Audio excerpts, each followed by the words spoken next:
Today we will be talking about the development cycle of the gimansha, or scientifically known as Mimus terrificus. Let's begin. Egg. Gimanshas are born from a single egg laid by their mother. The egg is soft, rubbery, and translucent, allowing the developing fetus to be visible. The fetus is almost fully developed since it spends most of its time in the mother's womb, which usually spends about 8 to 10 months depending on the environment. Once the time is right, the mother will then lay the egg days before it hatches, and will not leave its side as it patiently waits for the baby to hatch. Mother gimanshas have been observed singing to the egg as if to show contentment and happiness, which is a rare emotion for gimanshas to show since they aren't very expressive creatures. This singing even results in the baby singing back from within the egg, which made researchers theorize that the singing helps encourage the baby to hatch and to recognize the mother's voice as a source of safety and warmth when it is born. The egg is kept in a moist environment to prevent dehydration. Researchers have discovered that the fetus inside is already conscious, as it is sometimes seen briefly opening its eyes to look at its surroundings. Studies show that the baby within is in a constant state of deep sleep, which it will eventually wake up from and hatch once it's fully developed. While mother gimanshas commonly lay a single egg, it's possible for a mother to lay 2 eggs, though it is a very rare sight, but if she does, she will still take care of both of them equally. Hatchling. Age 0 to 12 months. Gimansha hatchlings, or simply baby gimanshas, hatch out of their egg and already begin crawling within minutes after being born, even being fully conscious and aware of their surroundings, and begin exploring once they learn how to use their nubby arms and legs to crawl around.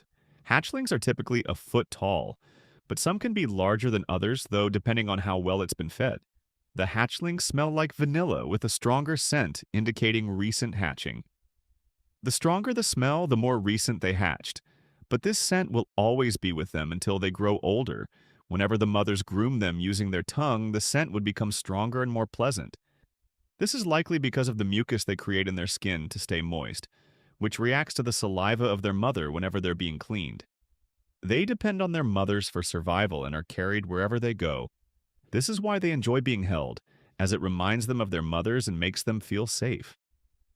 Gimansha hatchlings have underdeveloped vocal cords compared to their adult counterparts and mostly communicate using a series of squeaks, chirps, purrs, and coos.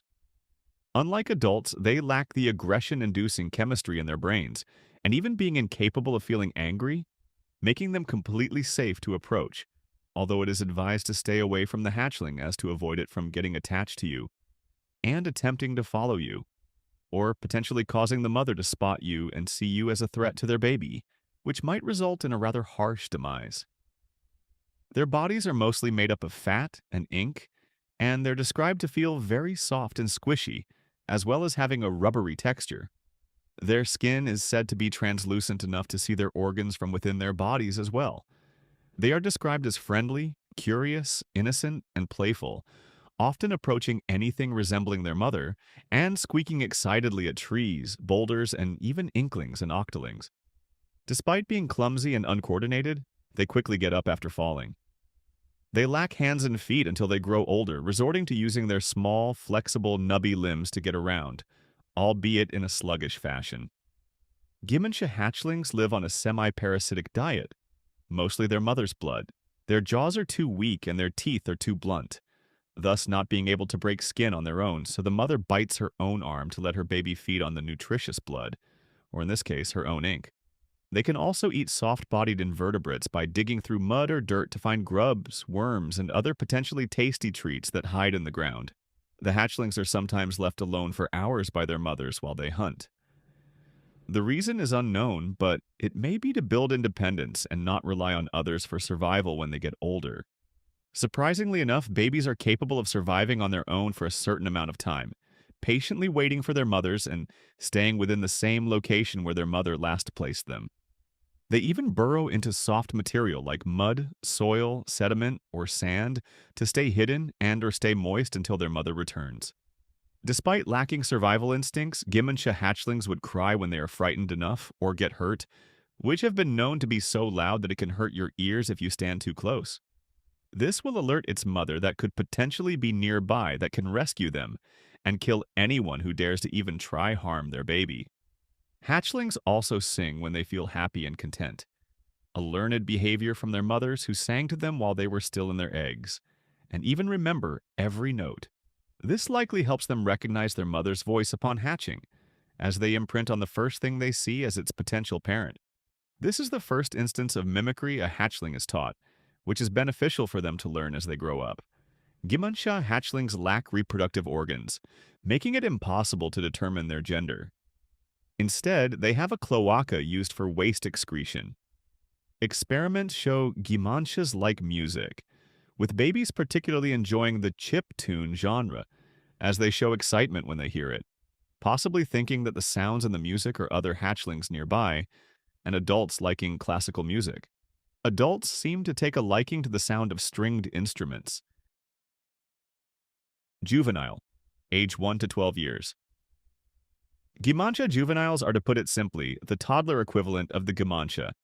Their height ranges from approximately 4 feet tall by the age of 5. They grow rapidly, growing half a foot every few months. At this stage, they are now capable of standing upright and developing hands and feet. Juveniles are energetic and playful. They are strong enough to climb, run, and jump. At this age, they are taught by their mothers how to hunt, beginning with small animals such as birds or insects. Although they are never observed killing these birds, their hunting skills suggest a high level of intelligence. Of course, since they are practically toddlers, they get into anything and everything they shouldn't, and they can be rather rambunctious, which the mother often seems to tolerate enough, but will discipline them when they cross a certain boundary. These youngsters develop much faster than their modern cousins, the octolings.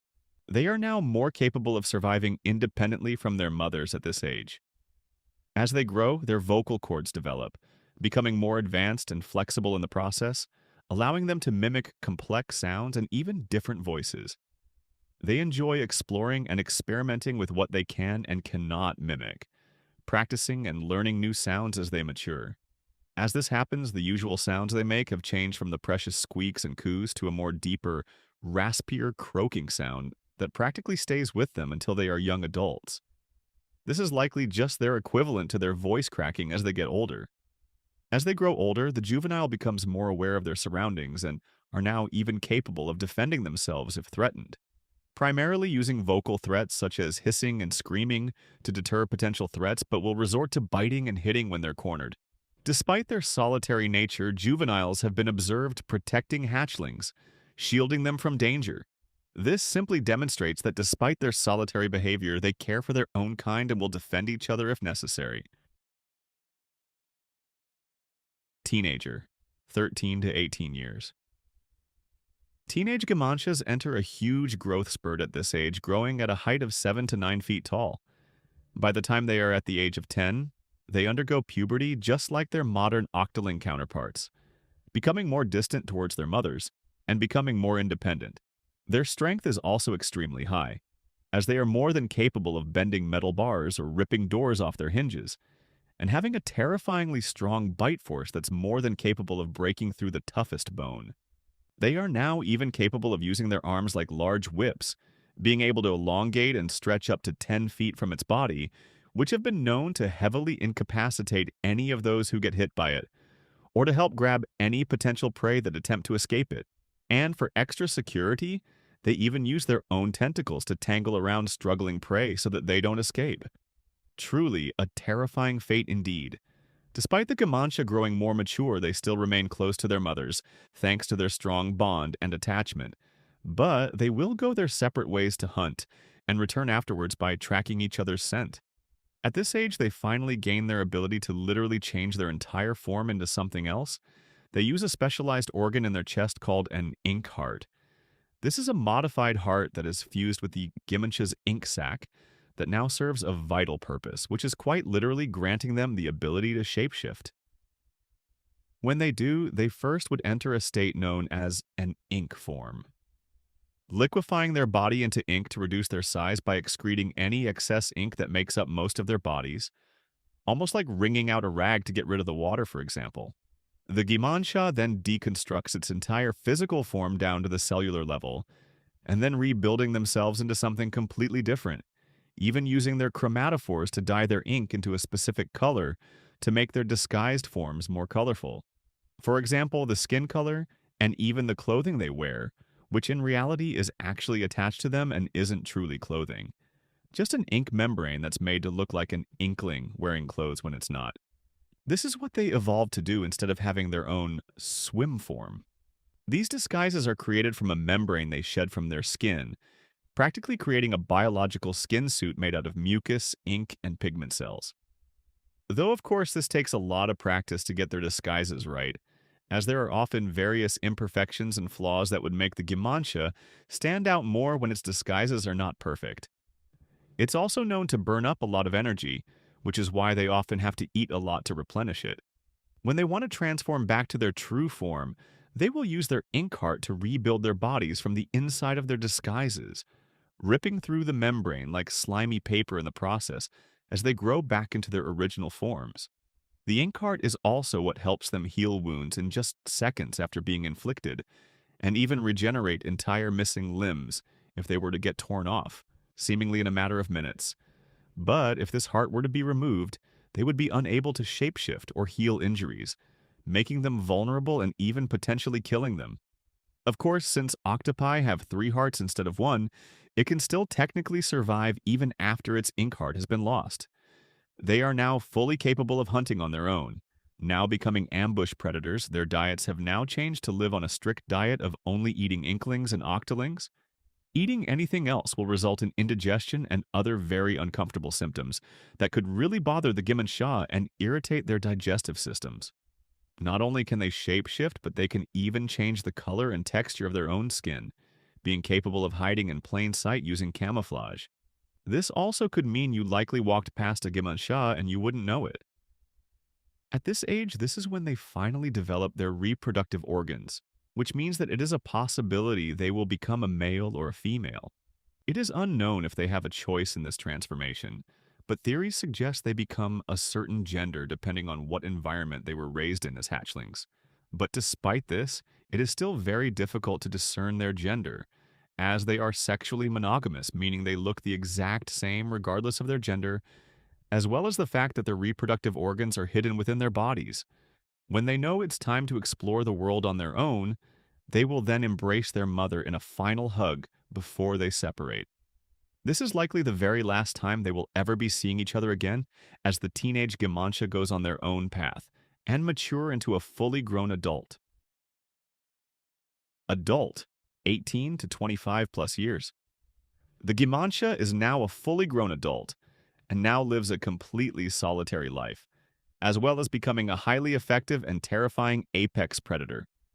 They have perfected mimicry, capable of perfectly imitating voices and the forms of their prey through shapeshifting and camouflage. Their average height as a full-grown adult is up to 11 feet, although many species have been recorded reaching as tall as 16 feet. Gimanshas also can be deathly silent, not making a single sound even when they walk. Their senses have been heightened, having massive eyes to see perfectly in the dark, and are capable of focusing on 2 different things simultaneously. As their eyes work independently, similar to that of a chameleon's, this explains as to why they often seem rather goofy looking. Their awareness of their surroundings and long-term memory helps them to track prey for miles, using the sensitive smell and taste receptors on the tips of their tentacles, and remembering their favorite hunting spots where their prey is most abundant. Their acute sense of smell, sight, and hearing enhances their hunting efficiency and may also help them identify their own kind if they potentially encounter another gimansha.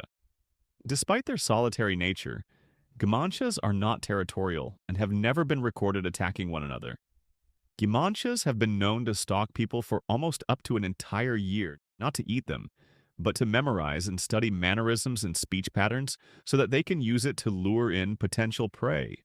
Many have theorized that gimanshas are biologically immortal, as they appear capable of living for centuries without showing signs of age or deterioration. The oldest living specimen was a female that was said to be over 300 years old, yet still looks like an adult in its prime. Depending on the environment they're in, the color of their stripes changes. For colder climates, it turns a navy blue color. For hot climates, they turn a more brown color. Gimanshas have been recorded wandering the hottest deserts and even traversing through the coldest mountain peaks. This shows that these creatures can truly adapt to the harshest environments to survive if things get bad, which is why they evolved the way they did. But despite this adaptation, they much prefer warmer climates, inhabiting swampy and forested environments. This is also an ideal place for mother gamanshas to raise their babies, as it is an excellent place for them to stay hidden and moist, as well as being able to dig up tasty treats like worms and other soft-bodied organisms. Even as adults, their love for singing is still present. Even when they are alone, they will occasionally sing their own songs they've created, or sing the same song they heard from their mothers when they were babies. This resulted in giving them the nickname the composers of songs. They are very fast learners and seem to know how to learn and adapt very quickly to different situations and problems, thus also becoming very effective escape artists. Despite their similarities to octolings, their biology and anatomy are vastly different. The most significant differences are their inability to be harmed by ink-based weapons and their ability to swim without dissolving. While certain specials can affect them, these effects are primarily inconveniences, such as stunning or causing disorientation. However, upon recovery, they enter a state of rage that results in a very gruesome death to the individual that attempted to kill them. This simply shows just how primitive they really are. Reproduction in gimanshas is not seasonal. They find each other through chance. Females are not selective in their partners and are the ones who usually initiate mating. This process can take days as male gimanshas are often stubborn and may not realize the female's intentions. Once the female successfully convinces the male, they mate, and the male then leaves the future mother to raise the baby on her own, adding another member to the species. Male gimanshas are said to not know how to act around hatchlings, seemingly confused by their small size and the sounds they make. They don't know how to properly handle a hatchling, and sometimes will end up being scolded by the mother if she sees a male holding their baby in a potentially dangerous way. Gimanshas seem to have a deep fear of the salmonid species. They are so afraid of them that the mere smell of one causes them to walk the other way. It is unknown as to why, since there has been no recorded history of gimanshas and salmonids ever interacting. It appears to be generational, as even hatchlings have been recorded attempting to crawl away in panic from the scent and sound of salmonids. While gimanshas are seemingly impossible to kill or inescapable, they aren't invincible, for they are afraid of loud noises, large crowds, or people that show no fear when they charge. Most importantly, they never tread in heavily populated areas such as cities or towns, and even cower in fear at those who make themselves look big, giving the impression that you're bigger than the gimansha. Since their eyes are very sensitive, light is your best friend, so make sure you keep a flashlight with you to temporarily blind them and irritate them enough for them to run away from the light. Since gimanshas are ambush predators, if you were to catch one creeping up on you, they often will freeze up as they realize they have been caught, before eventually running off as they think they're being hunted instead. Simply stand your ground and stare at them intensely to intimidate them and make them scamper off. They are also nocturnal and are more active at night, preferring to hunt in the dark. So it is unlikely you even be targeted by one, unless you're walking in a deep forest in the pitch-black darkness of night all alone for some reason. Then you'd likely be a perfect appetizer for these creatures. When a gimansha dies, they decompose in a matter of hours, and even while alive, their flesh is said to smell so putrid and rotten that it can make someone with the strongest stomach retch in utter disgust. This is the result of fatty oils in their flesh that have been built up in its body. This is an evolutionary adaptation that helps prevent anything that might try to eat it, as the oil in its flesh is extremely hard to get off, and can take several weeks to even months to wash the smell off. In conclusion, the gimansha is a formidable creature, but it is not a malicious monster that kills for sport. It is simply an animal that follows its instincts to survive, alongside using adaptations it evolved to endure the harsh conditions it once inhabited. They are also known to be shy and timid, often preferring to avoid or ignore any other species that it cannot consume unless provoked. It is advisable to maintain a safe distance and try not to approach them whilst they are hunting. Otherwise, they will see you as a threat and kill you without warning. Gimanshas are reportedly at risk of extinction due to certain hunters tracking and killing them, as well as conducting experiments that could potentially be fatal, A significant portion of the population is believed to consist of only hatchlings and other specimens that have not yet fully matured. So, if you ever see one for yourself, consider yourself lucky to see one. As gimanshas are known to be so rare and elusive that they are believed to be completely made up, often being told in stories by elders to scare children into not wandering off into a forest alone, or being depicted in scrolls, ancient art, and murals. These elusive creatures are simply the cryptids of the Splatoon world. So, if you end up spotting one, just know that this is practically a one-in-a-lifetime experience to be seeing one in person. Just try not to get eaten. Thank you all for listening. If you want to hear more about the gimansha, please like the video and follow for more.